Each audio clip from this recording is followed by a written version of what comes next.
Everyone, welcome to my YouTube channel study doll. आज हम देखेंगे घटना चक्र के, जो कि मॉडर्न हिस्ट्री हम लोग देख रहे थे प्रीवियस ईयर क्वेश्चंस बीपीएससी के, उसका पार्ट 3 देखेंगे। तो 70 क्वेश्चंस तक हमने देख लिया था। अगर आपने अब वो वीडियो नहीं देखा है तो लिंक डिस्क्रिप्शन में दिया हुआ है और प्लेलिस्ट भी बनी हुई है, आप वहाँ से देख सकते हैं। तो चलिए आगे आज कंटिन्यू करते हैं 71 क्वेश्चन नंबर से। बिरसा मुंडा किसके पक्ष में थे? तो ये थे आपका झारखंड, ठीक है। उस टाइम ऑफ कोर्स बिहार था, लेकिन अब झारखंड मानेंगे उसको, ठीक है। बिरसा मुंडा झारखंड के पक्ष में थे। यद्यपि बिरसा मुंडा का आंदोलन असफल हो गया था एवं झारखंड राज्य की स्थापना अधूरी रह गई थी, कालांतर में जब बिहार का विभाजन कर झारखंड राज्य की स्थापना की गई, तब बिरसा मुंडा को श्रद्धांजलि देने के लिए झारखंड राज्य की स्थापना बिरसा मुंडा के जन्म दिवस पर की गई, ठीक है, अर्थात 15 नवंबर को। 15 नवंबर 2000 को झारखंड की स्थापना हुई थी, ठीक है। नेक्स्ट क्वेश्चन, 1831 में बुद्धू भगत के नेतृत्व में कोल विद्रोह किसके क्षेत्र में हुआ था? तो ये कोल विद्रोह किसके क्षेत्र में हुआ था? आपका बी सिंहभूम में, ठीक है। ये किस में हुआ था? सिंहभूम। 1831 में बुद्धू भगत के नेतृत्व में कोल विद्रोह छोटा नागपुर क्षेत्र के सिंहभूम, पलामू, हजारीबाग, मानभूम क्षेत्र में हुआ था। इस विद्रोह का स्वरूप आर्थिक व राजनीतिक था। इस विद्रोह के पनपने का सर्वप्रमुख कारण इन क्षेत्रों के जमींदारों द्वारा भूमि कर को अत्यधिक बढ़ाया जाना था, ठीक है। भूमि कर बढ़ा दिया गया था, इसलिए अधिकतर देखिए जितने भी आदिवासी विद्रोह और ये सब विद्रोह, किसान विद्रोह हुए थे, भूमि कर और ये सब जो कर वगैरह ये लगाया जा रहा था, उसी की वजह से ये सब विद्रोह हो रहे थे। 1831 ईस्वी में बुद्धू भगत की मृत्यु के उपरांत उस विद्रोह का संचालन गंगा नारायण द्वारा किया गया था, ठीक है। तो पहले अगर आपको ऑप्शन में अगर गंगा नारायण दिखता है तो वो भी सही आंसर होगा आपका, क्योंकि अगर बुद्धू भगत नहीं होगा, गंगा नारायण होगा, तो वो भी आपका सही आंसर होगा, क्योंकि बुद्धू भगत के बाद गंगा नारायण ने इसको नेतृत्व किया था। यह विद्रोह रुक कर 1848 ईस्वी तक चला था। अंततः ईस्ट इंडिया कंपनी द्वारा इस विद्रोह का दमन कर दिया गया था। हौज विद्रोह हुआ था कब? तो ये 1820-21 में हुआ था। हौज विद्रोह 1820-21 में हुआ था। इसका केंद्र क्या था? संथाल परगना। किस स्थान पर आदिवासियों ने अंग्रेजों के खिलाफ विद्रोह किया? तो आदिवासियों ने अंग्रेजों के खिलाफ विद्रोह कब किया था? ई, इसका आंसर दिया हुआ है, देखिए। छोटा नागपुर की हो और मुंडा जनजातियों ने 1820 से 22 तथा पुनः 1831 में ब्रिटिश सेनाओं को चुनौती दी थी। इस क्षेत्र में इस कारण 1837 ईस्वी तक अशांति व्याप्त रही थी। सिंध की जनजातियों ने भी लगातार अंग्रेजों के विरुद्ध विद्रोह किया था, इसलिए इसका आंसर ई जाता है, ठीक है। इनमें से किसने अंग्रेजी ईस्ट इंडिया कंपनी के कंट्रोल के खिलाफ बगावत नहीं की थी? ध्यान रखिएगा कि नहीं है ऑप्शन में, क्वेश्चन में। हैदराबाद के निज़ाम को छोड़कर उपयुक्त सभी, ठीक है, यानी विजयनगरम का राजा, तमिलनाडु के पॉलीगर, त्रावणकोर का दीवान, ठीक है, ने वेलुथुम्पी ने ब्रिटिश ईस्ट इंडिया कंपनी के नियंत्रण के खिलाफ विद्रोह किया था, ठीक है। सिर्फ हैदराबाद का निज़ाम नहीं किया था। बंकिम चंद्र चटर्जी के आनंद मठ में किस विद्रोह का उल्लेख है? तो ये आपका नील का है, सन्यासी का है। आपका जो नील दर्पण है उसमें नील विद्रोह का है, और जो आनंद मठ है उसमें सन्यासी विद्रोह का उल्लेख किया गया है। बंकिम चंद्र चटर्जी कृत आनंद मठ का कथानक सन्यासी विद्रोह पर आधारित है। वंदे मातरम गीत आनंद मठ से लिया गया है। अफगानिस्तान के प्रति आक्रामक नीति किस वायसराय ने अपनाई थी? तो ये अपनाई थी लॉर्ड लिटन ने। किसने की थी? लिटन ने, ठीक है। 1876 में लॉर्ड लिटन के वायसराय बनकर आने पर अफगानिस्तान के प्रति अपनाई गई नीति में परिवर्तन आया। कुशल आक्रमणीयता की नीति इसके स्थान पर अग्रगामी नीति का अनुसरण होने लगा, ठीक है। 1878 में ईस्वी में द्वितीय आंग्ल अफगान युद्ध शुरू हुआ। कब हुआ द्वितीय आंग्ल अफगान युद्ध? 1878 में। 1879 में गंदमक की संधि की गई थी। 1878 का वर्नाकुलर प्रेस एक्ट किसने रद्द किया था? तो ये किया था रिपन ने। देखिए, लिटन ने शुरू किया, LITON, रिटन ने शुरू किया, और RIPON रिपन ने खत्म किया, ठीक है। ये ध्यान रखिएगा। लॉर्ड रिपन ने 1882 में वर्नाकुलर प्रेस एक्ट को रद्द कर दिया और भारतीय भाषाओं के समाचार पत्र को अंग्रेजी भाषा के समाचार पत्रों के समान ही स्वतंत्रता दे दी। ज्ञातव्य है कि वर्नाकुलर प्रेस एक्ट 1878 में लॉर्ड रिपन के कार्यकाल 1876 से 1881 में पारित हुआ था। 80 में पारित हुआ था। इस अधिनियम को मुंह बंद करने वाला अधिनियम भी कहते हैं। क्या कहते हैं? मुंह बंद करने वाला अधिनियम, क्योंकि प्रेस के माध्यम से लोग अपने विचार प्रकट करते थे लोगों के सामने। इस अधिनियम का सबसे घिनौना पक्ष यह था कि इसके अनुसार देसी भाषा तथा अंग्रेजी भाषा के समाचार पत्रों में भेदभाव किया गया था। इससे अपराधी को अपील करने का अधिकार नहीं था। इस एक्ट के द्वारा जिला मजिस्ट्रेट को यह अधिकार था कि वह किसी भी भारतीय भाषा के समाचार पत्र से बॉन्ड पेपर पर हस्ताक्षर करवा ले कि वह कोई भी ऐसी सामग्री नहीं छापेगा जो सरकार के विरोधी हो। ठीक है, जो सरकार, जो ब्रिटिश सरकार थी उसके मतलब विपक्ष में, उसके विरोध में कोई भी ये लोग नहीं छाप सकते थे, इसलिए बॉन्ड पेपर साइन करवा लिया जाता था देसी न्यूज़पेपर से। कानून का विरोध करने वाली मुद्रणालयों की जमानत को मजिस्ट्रेट रद्द कर सकता था। इस अधिनियम के अधीन सोम प्रकाश, भारत में ही ढाका प्रकाश सहित अनेक समाचार पत्रों के विरुद्ध मामले दर्ज किया गया, जिसमें सबसे इंपॉर्टेंट आपका सोम प्रकाश है। नेक्स्ट क्वेश्चन, स्थायी बंदोबस्त किसके साथ किया गया था? तो ये किया गया था जमींदारों के साथ। 1793 ईस्वी में कॉर्नवालिस ने भू राजस्व की स्थायी बंदोबस्त प्रणाली का प्रारंभ किया। इसे इस्तेमारी, जागीरदारी और मालगुजारी एवं विस्वेदारी आदि भिन्न भिन्न नामों से जाना जाता है। ठीक है, तो अगर आपको स्थायी बंदोबस्त की जगह इस्तेमारी, जागीरदारी, मालगुजारी नाम दिखे तो भी आपका आंसर यही होगा। 1793 में कॉर्नवालिस ने शुरू किया था। ठीक है, यह व्यवस्था बंगाल, बिहार, उड़ीसा, उत्तर प्रदेश के वाराणसी एवं उत्तरी कर्नाटक में लागू की गई थी। इसके अंतर्गत समूचे ब्रिटिश भारत के क्षेत्रफल का लगभग 19% हिस्सा शामिल था। कितना था?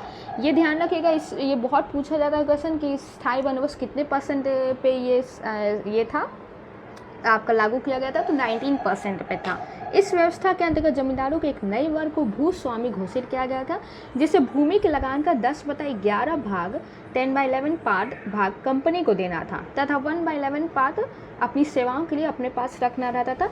स्थायी बंदोबस्त के अंतर्गत जमींदार छोटे पूंजीपति भद्र नवाब थे। ठीक है, बिहार, नेक्स्ट क्वेश्चन 80 नंबर पर हम लोग पहुँच गए। बिहार में परमानेंट सेटलमेंट लागू करने का कारण था, ये था आपका सी नंबर, भू राजस्व का राजस्व निर्णय करना। भू राजस्व का राजस्व निर्णय करना परमानेंट सेटलमेंट लागू करने का कारण था। ठीक है, लॉर्ड कॉर्नवालिस के समय भू राजस्व व्यवस्था आरंभ में 10 वर्षीय व्यवस्था के रूप में 1719 में लागू की गई थी, जो 22 मार्च 1793 को परमानेंट सेटलमेंट स्थायी बंदोबस्त के रूप में स्थापित हुई। इस व्यवस्था को बिहार में लागू करने का कारण जमींदारों के लिए जमीन पर वंश परंपरागत अधिकार को स्वेच्छा से हस्तांतरित करना तथा मूल कारण कंपनी के लिए भू राजस्व के एक निश्चित राशि तय करना था। ठीक है, नेक्स्ट क्वेश्चन, रैयतवाड़ी व्यवस्था सर्वप्रथम कहाँ लागू की गई थी? ये की गई थी आपका मद्रास में। रैयतवाड़ी आपका मद्रास में शुरू किया गया था। रैयतवाड़ी व्यवस्था, तो रैयतवाड़ी व्यवस्था सर्वप्रथम कहाँ प्रारंभ की गई थी? मद्रास प्रेसिडेंसी में अलेक्जेंडर रीड के द्वारा 1792 में। मद्रास प्रेसिडेंसी में अलेक्जेंडर रीड द्वारा 1792 में तमिलनाडु के 12 महल क्षेत्र में। कहाँ की गई थी? तमिलनाडु के 12 महल क्षेत्र में। इसके बाद यह व्यवस्था बम्बई प्रेसिडेंसी में भी लागू हुई। थॉमस मुनरो का संबंध रैयतवाड़ी व्यवस्था से था। ठीक है, तो आपका देखिए, किसी अगर संबंध पूछेगा कि किसका संबंध रैयतवाड़ी व्यवस्था से था, तो आपका था थॉमस मुनरो। और किसने शुरू किया था सर्वप्रथम? तो ये आपका होगा अलेक्जेंडर रीड। ठीक है, जो कि तमिलनाडु के 12 महल क्षेत्र में 1792 में लागू किए थे। ठीक है, रैयतवाड़ी व्यवस्था। और 1793 में आपका क्या था? स्थायी बंदोबस्त। रिक्त स्थानों की पूर्ति कीजिए। देश में बंगाल और बिहार में भूमि पर किराएदारों के अधिकारों को बंगाल किराएदारी अधिनियम द्वारा किया गया था। ये था आपका 1885 में। 1793 में कॉर्नवालिस द्वारा स्थायी बंदोबस्त लागू किया गया, जिसमें जमींदारों को कई अधिकार प्रदान किए गए। 19वीं शताब्दी तक आते आते भूमि की मांग बढ़ने लगी और भूमि मालिकों ने किराए में बढ़ोतरी कर दी थी। ठीक है, यह समय किसानों के विद्रोह का था। इस बीच बंगाल सरकार ने बंगाल एवं बिहार में बंगाल किराएदारी अधिनियम 1885 को लागू किया। ठीक है, क्या किया था? कौन सा? बंगाल और बिहार में बंगाल किराएदार अधिनियम 1885 को लागू किया, जिसमें भूमि मालिकों, जमींदारों और किराएदारों के अधिकारों को परिभाषित किया गया। नेक्स्ट क्वेश्चन आपका, सत्यार्थ प्रकाश की रचना किसने की गई थी? तो ये आपका था स्वामी दयानंद सरस्वती द्वारा। सत्यार्थ प्रकाश की रचना स्वामी दयानंद सरस्वती ने की थी। मूल शंकर, इनका आपका नाम क्या था? मूल शंकर। स्वामी दयानंद का नाम जन्म 1824 ईस्वी में गुजरात की मौरवी रियासत के निवासी एक ब्राह्मण कुल में होता। उन्होंने 1860 में मथुरा के में स्वामी विरजानंद जी से वेदों के शुद्ध अर्थ तथा वैदिक धर्म के प्रति अगाध श्रद्धा प्राप्त की। ठीक है, इसका मतलब एक क्वेश्चन आपका और अराइज होता है, स्वामी दयानंद के गुरु कौन थे? स्वामी विरजानंद। ठीक है, इन्हीं से इन्होंने वेद का ज्ञान लिया था। 1867 ईस्वी में उन्होंने पाखंड खंडिनी पताका लहराई। क्या लहराई? पाखंड खंडिनी पताका लहराई। 1875 ईस्वी में उन्होंने बम्बई में आर्य समाज की स्थापना की। स्वामी दयानंद सरस्वती ने क्या की थी? बम्बई में आर्य समाज की स्थापना की 1875 में। उनके विचार उनके प्रसिद्ध पुस्तक सत्यार्थ प्रकाशन वर्णित है। अन्य रचनाओं पाखंड खंडन, वेद भाष्य भूमिका, ऋग्वेद भाष्य, अद्वैत मंत्र का खंडन, पंच महायज्ञ विधि तथा वल्लभाचार्य मंत्र खंडन प्रमुख है। नेक्स्ट क्वेश्चन, अमृत बाजार पत्रिका की स्थापना किसने की थी? तो ये की थी आपकी डी शिशिर कुमार घोष। अमृत बाजार पत्रिका की स्थापना मोतीलाल घोष तथा शिशिर कुमार घोष ने 1868 में कोलकाता में की थी। ठीक है, दो नाम है आपका, मोतीलाल घोष और शिशिर कुमार घोष, यानी दोनों में से कोई एक नाम भी आपका देता है तो आपका आंसर सही होगा। 1868 में कोलकाता में की गई। प्रारंभ में यह बंगाली भाषा में प्रकाशित हो रही थी। शुरू में क्या था? बंगाली भाषा में होता था। 1878 में देसी भाषा प्रेस अधिनियम से बचने के लिए रातों रात अंग्रेजी भाषा में इसका रूपांतरित हो गया। गिरीश चंद्र घोष ने बंगाली का प्रकाशन 1862 में शुरू किया, जिसे 1879 में एस.एन. बनर्जी ने ले लिया था। ठीक है, गिरीश चंद्र घोष ने क्या किया? बंगाली का प्रकाशन किया था 1862 में। हिंदू पैट्रियट की स्थापना भी गिरीश चंद्र घोष ने की थी। बाद में हरीश चंद्र मुखर्जी इसके संपादक बन गए थे। ठीक है, हिंदू पैट्रियट की स्थापना भी गिरीश चंद्र घोष ने की। बाद में कौन किया? इसके संपादक बन गए हरीश चंद्र मुखर्जी। नेक्स्ट क्वेश्चन, निम्न अखबारों में से कौन सा मुख्यतया उदारवादियों की नीतियों का प्रचारक था? तो ये था आपका लीडर था आपका जो उदारवादियों की नीतियों का प्रचारक था। फ्री प्रेस जनरल एक न्यूज़ एजेंसी थी। यंग इंडिया एक साप्ताहिक पत्रिका थी, बिक्री मैगजीन थी आपकी, जिसमें महात्मा गांधी प्रकाशित करते थे। जिसे कौन करता था? महात्मा गांधी। किसे? फ्री प्रेस जनरल को। ठीक है, सॉरी, एक न्यूज़ एजेंसी थी, वहाँ से प्रकाशित कौन सा होते थे? यंग इंडिया को कौन प्रकाशित करते थे? महात्मा गांधी। लीडर समाचार पत्र के संपादक मदन मोहन मालवीय थे। मालवीय उदारवादी दल के नेता थे। ठीक है, लीडर समाचार पत्र के संपादकीय कौन थे, यानी एडिटोरियल जो लिखते थे वो थे मदन मोहन मालवीय। मालवीय उदारवादी दल के नेता थे। इसके माध्यम से उदारवादी अपनी नीतियों का प्रचार करते थे। नेक्स्ट क्वेश्चन, 19वीं शताब्दी के धर्म एवं सुधार आंदोलन ने जनसंख्या के किस वर्ग को मुख्यतः आकर्षित किया था? तो ये किया था, अट्रैक्ट किया था किसको? 1, 2 एंड 3। ऑप्शन में आपका 1, 2 और 3 दिया हुआ, तो देखते हैं। 1 है आपका बुद्धिजीवी, सेकंड आपका है नगरीय उच्च जातियाँ, और थर्ड है आपका निर्धन सर्वसाधारण वर्ग। 19वीं सदी के धार्मिक एवं सामाजिक सुधार आंदोलन का भारत के इतिहास में विशेष स्थान है। इसने जहाँ एक ओर धार्मिक एवं सामाजिक सुधारों का आह्वान किया, वहीं दूसरी ओर इसने भारत के अतीत को उजागर कर भारतवासियों के मन में आत्मसम्मान और आत्मगौरव की भावना को जगाया। इसने बुद्धिजीवी, नगरीय उच्च जातियों एवं निर्धन सर्वसाधारण वर्ग को अपनी ओर आकर्षित यानी अट्रैक्ट किया था। 87 नंबर क्वेश्चन, भारतीय पुनर्जागरण आंदोलन के पिता कौन थे? तो ये थे आपके डी राजा राममोहन राय। ठीक है, राजा राममोहन राय को भारतीय पुनर्जागरण का पिता, भारतीय राष्ट्रवाद का पैगंबर और अतीत और भविष्य के मध्य सेतु, भारतीय राष्ट्रवाद का जनक, आधुनिक भारत का पिता, प्रथम आधुनिक पुरुष तथा युगदूत कहा जाता है। तो इन सब में से कोई भी नाम अगर आपको पूछे तो इसका आंसर आपका होगा राजा राममोहन राय। ठीक है, कौन कौन सा है? भारतीय पुनर्जागरण का पिता, भारतीय राष्ट्रवाद का पैगंबर। ठीक है, भारतीय राष्ट्रवाद का पैगंबर, यहाँ पर कोई दूसरे जगह नहीं चले जाएगा, पैगंबर यहाँ पर कह रहा है, राष्ट्रवाद का पैगंबर, तो राजा राममोहन राय ही होंगे इसका आंसर। अतीत और भविष्य के मध्य सेतु, भारतीय राष्ट्रवाद का जनक, आधुनिक भारत का पिता और प्रथम आधुनिक पुरुष तथा युगदूत। निम्नलिखित में से कौन आत्मीय सभा के संस्थापक थे? तो ये आपके थे राजा राममोहन राय। हिंदू धर्म के एक ईश्वरवादी मत का प्रचार करने के लिए 1815 ईस्वी में राजा राममोहन राय अपने युवा समर्थकों के सहयोग से आत्मीय सभा की स्थापना की। उन्होंने मूर्ति पूजा की आलोचना की और सर्व प्रमाण का विचार व्यक्त किया कि हिंदुओं के सभी प्राचीन मौलिक धर्म ग्रंथों ने एक ब्रह्म का उपदेश दिया है। इसके समर्थन में उन्होंने वेदों और 5 मुख्य उपनिषदों का बांग्ला भाषा में अनुवाद किया। नेक्स्ट क्वेश्चन, ब्रह्म समाज की स्थापना हुई थी।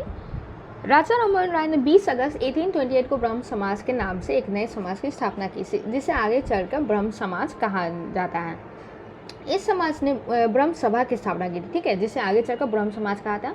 इस समाज ने मूर्ति पूजा का विरोध किया और एक ब्रह्मा की पूजा का उपदेश दिया। यह ऐसे लोगों की जमता थी जो ईश्वर की एकता में विश्वास करते थे और मूर्ति पूजा से अलग रहते थे। इस नवीन धर्म में सामाजिक रीति रिवाज एवं धार्मिक कर्म कांडों के लिए कोई स्थान नहीं था। ब्रह्म समाज ने रंग, वर्ण अथवा मत पर विचार किए बिना मानव मात्र के प्रति प्रेम तथा जीवन की उत्तम विधि के रूप में मानवता की सेवा पर बल दिया। दिए गए विकल्प में कोई भी विकल्प सही नहीं है, इसलिए इसका आंसर ये हटा दिए गए स्टार मार्क, इसलिए क्वेश्चन है 1828 इसका आंसर आपका होगा। नेक्स्ट क्वेश्चन, राजा राममोहन राय द्वारा ब्रह्म समाज की स्थापना की गई थी, आपका यही है 1828 में। सती को गैर कानूनी किसने घोषित किया गया था, तो ये विलियम बेंटिंक है आपका, राजा राममोहन राय के प्रयासों से। विलियम बेंटिंक ने दिसंबर 1829 में नियम 17 द्वारा सती प्रथा पर प्रतिबंध लगा दिया था। प्रारंभ में यह कानून केवल बंगाल प्रेसिडेंसी में लागू किया गया था, परंतु 1830 ईस्वी में इसे बम्बई और मद्रास में भी लागू कर दिया गया, ठीक है। 29 में आपका सिर्फ बंगाल था और 30 में आपका 1 साल बाद बम्बई और मद्रास में भी कर दिया गया। प्रार्थना समाज के संस्थापक कौन थे, तो ये थे आपके आत्माराम पांडुरंग। प्रार्थना समाज की स्थापना 1867 में बम्बई में आचार्य केशव चंद्र सेन की प्रेरणा से, ठीक है, ये ध्यान रखिएगा, उनके प्रेरणा से, उनसे इंस्पायर होकर आत्माराम पांडु द्वारा की गई थी प्रार्थना समाज की स्थापना। महादेव गोविंद रनादे इस संस्था को 1869 में जुड़े थे। इस संस्था से इस संस्था का प्रमुख उद्देश्य जाति प्रथा का विरोध, स्त्री पुरुष की विवाह की आयु में वृद्धि, विधवा विवाह और स्त्री शिक्षा को प्रोत्साहन देना। रनादे का सामाजिक सुधार आंदोलन 19वीं शताब्दी के अंत तक सफलतापूर्वक जारी रहा था। नेक्स्ट क्वेश्चन, 19वीं शताब्दी के उत्तरार्ध में नव हिंदुइज्म ने सर्वश्रेष्ठ प्रतिनिधि किए थे, ये थे आपका स्वामी विवेकानंद। स्वामी विवेकानंद ने 1897 में रामकृष्ण मिशन की स्थापना की थी, अपने गुरु की स्मृति में की थी, ठीक है। उन्होंने संन्यास धारण करके धार्मिक ग्रंथों का विशद अध्ययन किया। अपने गुरु की शिक्षाओं की व्याख्या को साकार करने का श्रेय स्वामी विवेकानंद को 1862-1902 को है। उन्होंने इस शिक्षा का साधारण भाषा में वर्णन किया था। स्वामी विवेकानंद इस नवीन हिंदू धर्म यानी न्यू हिंदुइज्म के प्रचारक के रूप में उभरे। 1893 में वे शिकागो गए थे, जहां उन्होंने पार्लियामेंट ऑफ रिलीजन में अपना सुप्रसिद्ध भाषण दिया। इस भाषण में उन्होंने पश्चिमी संसार यानी वेस्टर्न जो कल्चर था वेस्टर्न के सामने पहली बार भारत की संस्कृति की महत्ता को प्रभावकारी तरीके से प्रस्तुत किया। इसके पश्चात उन्होंने अमेरिका और इंग्लैंड में भ्रमण किया और हिंदू धर्म का प्रचार किया। स्वामी जी ने हिंदू धर्म के इस पक्ष मुझे मत छेड़ो की बहुत प्रदर्शन की। उनके अनुसार हिंदू धर्म अब केवल खान पान तक ही सीमित था। यह निर्धनों के धनियों द्वारा शोषण एक धर्म की चुप्पी से बहुत अप्रसन्न थे। उनके अनुसार भूखे व्यक्ति से धर्म की बात करना ईश्वर तथा मानवता का अपमान है, ठीक है। ये स्वामी विवेकानंद का ही विचार था कि भूखे व्यक्ति से धर्म की आप क्या बात कर रहे हैं, ठीक है, भूखे खाना चाहिए, धर्म नहीं। इस बात का ये किए थे, भूखे व्यक्ति से धर्म की बात करना ईश्वर की मानवता का अपमान है। विवेकानंद ने कोई राजनीतिक संदेश नहीं दिया, परंतु फिर भी उन्होंने अपने लेखों तथा भाषणों की द्वारा नई पीढ़ी में अपना भूतकाल में एक नवीन आत्मगौरव की भावना जगाई। वो एक पक्के देशभक्त थे। सुभाष चंद्र बोस ने उनके बारे में कहा था कि जहाँ तक बंगाल का संबंध है, हम विवेकानंद को आधुनिक राष्ट्रीय आंदोलन का आध्यात्मिक पिता कहते हैं, ठीक है। आध्यात्मिक पिता कौन कहा था विवेकानंद को? सुभाष चंद्र बोस, ये ध्यान रखिएगा, ठीक है। नेक्स्ट क्वेश्चन, आज हम लोग 100 तक ही करेंगे। इस 30 क्वेश्चन से आपका हो जाएगा। इनमें से किसने 1893 में शिकागो में आयोजित धर्म संसद में भाग लिया था? तो ये थे आपके स्वामी विवेकानंद। स्वामी विवेकानंद ने रामकृष्ण मिशन की स्थापना की थी, ये की थी आपकी 1897 में। स्वामी विवेकानंद दक्षिणेश्वर के स्वामी कहे जाने वाले रामकृष्ण परमहंस के परम शिष्य थे, ठीक है। तो दक्षिणेश्वर के स्वामी किसको कहते थे? रामकृष्ण परमहंस के, और उनके शिष्य थे विवेकानंद। उनके बचपन का नाम नरेंद्र नाथ दत्त था। किसका? स्वामी विवेकानंद का। आगे चलकर वे स्वामी विवेकानंद नाम से प्रसिद्ध है। उन्होंने रामकृष्ण के संदेश को विश्व में फैलाया। रामकृष्ण मिशन के सिद्धांतों का आधार वेदांत दर्शन है। मिशन मनुष्य की सेवा को ईश्वर की सेवा मानता है, क्योंकि मनुष्य की आत्मा परमात्मा का अंश है। दयानंद सरस्वती द्वारा स्थापित आर्य समाज है। दयानंद सरस्वती मूल शंकर ने 1875 में ईस्वी बम्बई में आर्य समाज की स्थापना की, अभी हमने देखा, जिसका मुख्य उद्देश्य क्या था? प्राचीन वैदिक धर्म की शुद्ध रूप में पुनः स्थापना करना। मतलब वो वेद के खिलाफ नहीं थे, वेद को बस शुद्ध रूप में वो स्थापित करना चाहते थे फिर से। आर्य समाज आंदोलन का प्रसार प्राय पाश्चात्य प्रभाव की प्रतिक्रिया में हुआ। 1877 में आर्य समाज का मुख्यालय लाहौर में स्थापित हुआ था। कहाँ हुआ था? लाहौर में। उसके उपरांत आर्य समाज का अधिक प्रचार हुआ। शुद्ध वैदिक परंपरा में विश्वास के चलते स्वामी जी ने पुनः वेदों की ओर चलो का नारा दिया। ठीक है, तो कौन दिया था पुनः वेदों की ओर चलो? स्वामी दयानंद सरस्वती ने। स्वामी दयानंद का उद्देश्य था कि भारत को धार्मिक, सामाजिक और राष्ट्रीय रूप से एक कर दिया जाए। धार्मिक क्षेत्र में वह मूर्ति पूजा, बहुदेववाद, अवतारवाद, पशुवरी श्रद्धा, तंत्र मंत्र, झूठे कर्मकांड को स्वीकार नहीं करते थे। वह वेदों को ईश्वरीय ज्ञान मानते थे तथा उपनिषद काल तक के साहित्य को स्वीकार करते थे। मतलब उसके बाद के काल को ये नहीं मानते थे, इस वेद को ईश्वरीय ज्ञान मानते थे और उपनिषद के काल तक को के साहित्य को ही स्वीकार करते थे। आर्य समाज के नियम तथा सिद्धांत सबसे पहले बम्बई में गठित किए, पुनः उसी 1877 में लाहौर में संपादित किया गया। आर्य समाज एक का प्रचार प्रसार पंजाब में अत्यधिक सफल रहा तथा कुछ सीमा तक उत्तर प्रदेश, गुजरात, राजस्थान में भी इसे सफलता मिली। महात्मा हंसराज, पंडित गुरुदत्त, लाला लाजपत राय तथा स्वामी श्रद्धानंद इसके विशेष कार्यकर्ताओं में से एक थे। 1892-93 ईस्वी में आर्य समाज दो गुटों में बढ़ गया था। एक गुट था पाश्चात्य शिक्षा का समर्थक, जबकि दूसरा गुट था पाश्चात्य शिक्षा का यानी वेस्टर्न एजुकेशन का विरोधी। ठीक है, जो नहीं चाहता था कि वेस्टर्न एजुकेशन इंडिया में आए। चलिए नेक्स्ट क्वेश्चन, इसका डिस्क्रिप्शन देख लीजिए। पाश्चात्य शिक्षा के विरोधियों में स्वामी श्रद्धानंद, लेखराज और मुंशी राम प्रमुख थे। इन लोगों ने वर्ष 1902 में गुरुकुल की स्थापना की थी। पाश्चात्य शिक्षा के समर्थकों में लाला लाजपत राय, हंसराज प्रमुख थे। इन लोगों ने दयानंद एंग्लो कॉलेज की स्थापना की थी। ठीक है, 97 नंबर, किसने 1873 में सत्य शोधक समाज की स्थापना की थी? तो ये की थी ज्योतिबा फुले ने। 1873 में सत्य शोधक समाज की स्थापना ज्योतिबा फुले ने की। इनका जन्म 1827 में एक माली के घर में हुआ था। ठीक है, इन्होंने शक्तिशाली गैर ब्राह्मण आंदोलन का प्रचारण किया। उन्होंने अपनी पुस्तक गुलामगिरी 1872 में अपने संगठन सत्य शोधक समाज के द्वारा पाखंडी ब्राह्मणों एवं उनके अवसरवादी धर्मग्रंथों से निम्न जातियों की रक्षा की आवश्यकता पर बल दिया। नेक्स्ट क्वेश्चन, सत्य शोधक समाज की स्थापना किसने की थी? तो वही ज्योतिबा फुले ने। आज का second last question, theosophical society की स्थापना किसने की? तो ये थी madam H.P. Blavatsky. Madam H.P. Blavatsky अमेरिकी सैनिक अधिकारी कर्नल एल्कॉट विलियम क्वान जज और अन्य द्वारा 1875 में न्यूयॉर्क में की गई। इस सोसाइटी के संस्थापक 1882 में मद्रास के पास अदयार नामक स्थान पर सोसाइटी का मुख्यालय स्थापित किया, जो बाद में इसका अंतर्राष्ट्रीय मुख्यालय बन गया। ठीक है, इसका मुख्य उद्देश्य प्राचीन हिंदू धर्म में लोगों के आत्मविश्वास को जगाना था तथा धर्म को समाज का मुख्य आधार बनाना था। जबकि राजा राममोहन द्वारा 1882 में ब्रह्म समाज एवं स्वामी विवेकानंद द्वारा 1896 में रामकृष्ण मिशन की स्थापना की गई थी। ठीक है, और आज का लास्ट क्वेश्चन, भारतीय राष्ट्रीय कांग्रेस की प्रथम महिला अध्यक्ष कौन थी? तो ये थी आपकी, कमेंट सेक्शन में आप बताइए। ठीक है, और वीडियो को पूरा देखने के लिए बहुत बहुत थैंक यू। वीडियो पसंद आए तो लाइक शेयर सब्सक्राइब करना ना भूलिएगा। और कल आपका ये तो घटना चक्र चलेगा अभी पूरा, कल आपका आएगा वीडियो करंट अफेयर्स के लिए जो ऑब्जेक्टिव क्वेश्चंस होते हैं उसका कंपाइलेशन पूरे 1 ईयर का। ठीक है, चलिए मिलते हैं।